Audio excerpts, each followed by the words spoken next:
ground.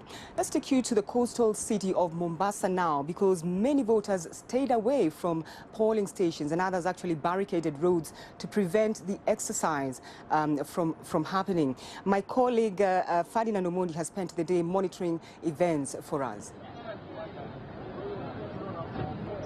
You're right, Sophie. Here in Mombasa, the voter turnout was very low compared to the numbers we witnessed on the 8th of August. Nevertheless, the process was largely peaceful, except for a pocket of interruptions in one part of Mombasa. Well, I went round to see exactly how Mombasa people voted, and this is what I found. In this polling station, election officials were unable to begin the process on time because party agents failed to show up. Eventually, they allowed voting to begin with only Jubilee Party agents in the poll centers. Voters were few and arrived in scattered intervals. Margaret was among the first to cast her vote. She said she was happy to make her choice for president at the ballot.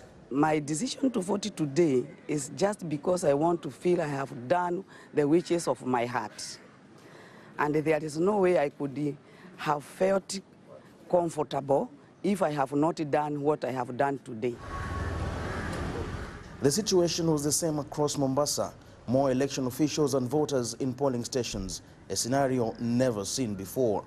This is one of the polling stations with one of the highest numbers of registered voters here in Mombasa. But as you can see, there's only a handful of voters streaming in to cast their vote.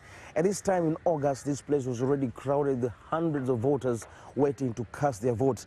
It appears that this time round, many of them have opted to stay out of the voting process. While most of Mombasa was calm, this area called Bangladesh wasn't.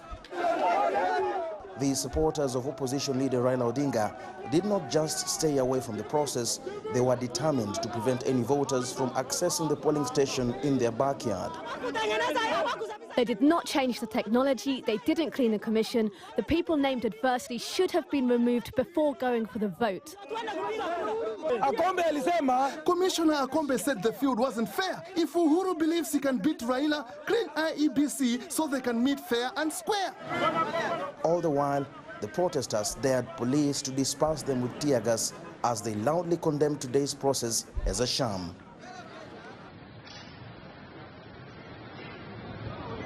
Well, now the voting has ended in the polling stations, and I'm now at one of the constituency tallying centers where the ballot boxes have started arriving. This is where now the results of the polling stations will be collated, and we expect that the results shall be announced from later tonight through to tomorrow.